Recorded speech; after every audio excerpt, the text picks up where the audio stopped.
welcome back to my channel. Hope you guys are fine and enjoyed my previous video in which I explained about the chess notation. Till now I have explained all the basics that a beginner should know to play chess. Now in this session, let's all recollect what we have learned at a glance through a game which is not well played but demonstrate the chess notation, means how the chess notation is used, where castling and impassing takes place, how a chess player plays, and finally a checkmate. So let's give a final touch to the first chapter, that is evolution of chess. So with this video, I'm going to complete the first chapter in this book. So let's have a look at the game. So this is the game. As you can see, there are totally 14 moves, and at the 14th move, the white has made a checkmate. So black has lost the game. Let's see how.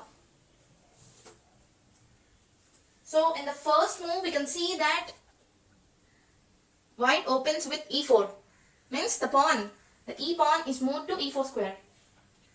So it uses the option of two square option. The pawn at the start can move either 1 square or 2 square. So here the white chooses 2 square option. So the black replies to this move with e6. Means e pawn to e6. Instead of using 2 square option, the black uses only 1 square. And next, in the second move, the white plays d4. D pawn to d4 square. Again 2 squares. And the black replies to this with d5. D pawn to d5. Here black uses 2 square option. So offering a capture. So here white can capture this black pawn. Black's d pawn. And after white capture, black can also make a capture, and there will be a small exchange of pawns. So let's see what white plays here. So in the third move, white plays e5. Means e pawn to e5 square. Instead of capturing the black pawn, white simply pushes the e pawn to e5. So here both the pawns are blocked. They cannot move further. And the black replies to this move with c5. Means c pawn to c5 square. Here. Again offering a small capture. So again in the next move, white has the chance to capture. If here white captures the black pawn, then this will be compensated by the black bishop. If white captures this pawn, then the black bishop captures the white pawn. Again there will be an exchange. So let's see what white has played. White played c3. C pawn to c3 square. So it is supporting the d4 pawn. So that if in the next move, if this c5 pawn captures this d4, the d4 pawn will be guarded by this c3 pawn. So black replies this with nc6. Remember, this one is called as knight is moved to c6 square.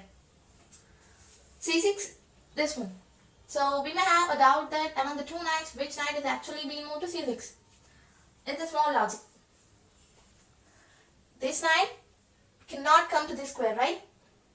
Can he travel like this? It's a very big route for the g knight to come. So it is the b8 knight which will be moved to c6, right? Next, white plays this one.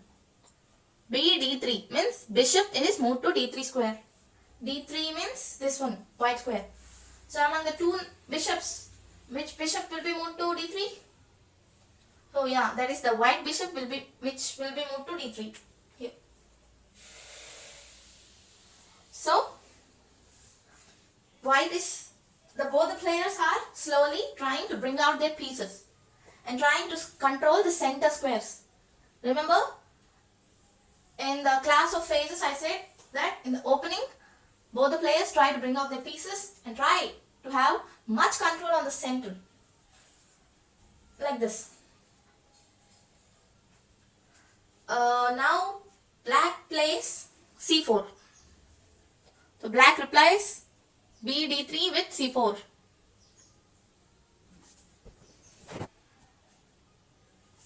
c to c4 square, making an attack on the white square bishop.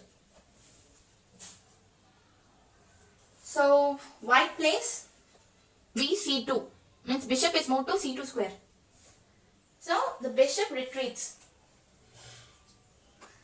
If white does nothing, then in the next move, the black pawn will capture this minor piece. So the white plays bishop to c2 square. And here the black replies with n d e7. Somewhat big. Means knight in the g file is moved to e7. Why? We can see that both the knights, the common square is e7. So to avoid the confusion that which knight is actually moved to e7, the writer wrote n g e7, which means that knight in the g file is moved to e7. Next, white plays n h3. This knight is moved to h3 square. Here, with this knight. G knight is moved to h3. Next, the black replies this move with b6. B pawn to b6 square. And next, in the 8th move, white castles. Kingside castle. So here we can also see that there are no pieces in between the king and the h1 rook. And also the king and the rook are not being moved earlier. And there are also no check. And the king cannot also pass through any check. So white can simply make a castle. Like this. So black replies this with b d7. Bishop to d7. That is this white square bishop to d7. And next, white plays b4. B pawn to b4 square. Yeah, when we see this move, we just recollect some topic, right? Some concept. That is en passant. Yeah, we think of about en passant. So here, the black pawn which is on the c4 square has the chance to capture this b4 pawn by the rule of en passant. So here the white pawn is directly moving to b4 by the option of 2 square option, and also the black pawn is on the 4th rank. See, in the previous video I said that the white pawn should be on the 5th rank and black should fall from 7th rank to 5th rank. That rule is when white wants to capture. But when black wants to capture the white pawn, then the black pawn should be on 4th rank. And white should fall from 2nd rank to 4th rank. Then black can make a capture through en passant. See here, the black pawn is on 4th rank and also the white b pawn has moved from 2nd rank to 4th rank. So now the black has the chance to capture this. So yeah, in the immediate next move, the black plays as I said, c cross b3 ep. Ep means en passant. C cross b3. Like this. Here making a threat, putting a threat on this pawn, on the a pawn and also the c2 bishop. Next, white's move is a cross b3.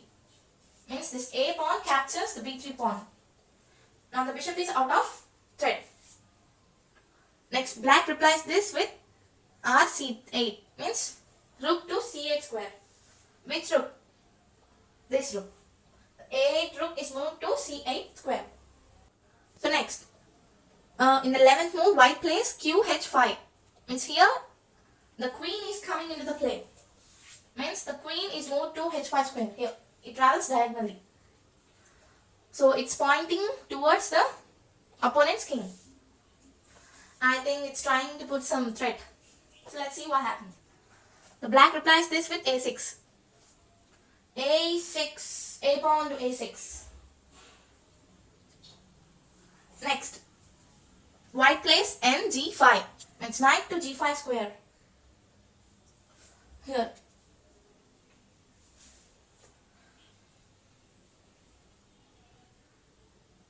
See, all the pieces are coming towards king. And the black replies this with g6.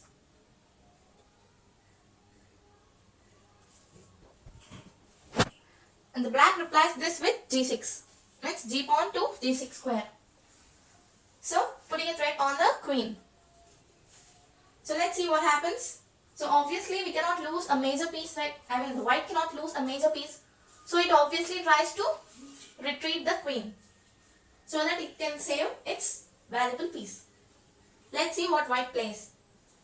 After g6, the white plays n cross h7.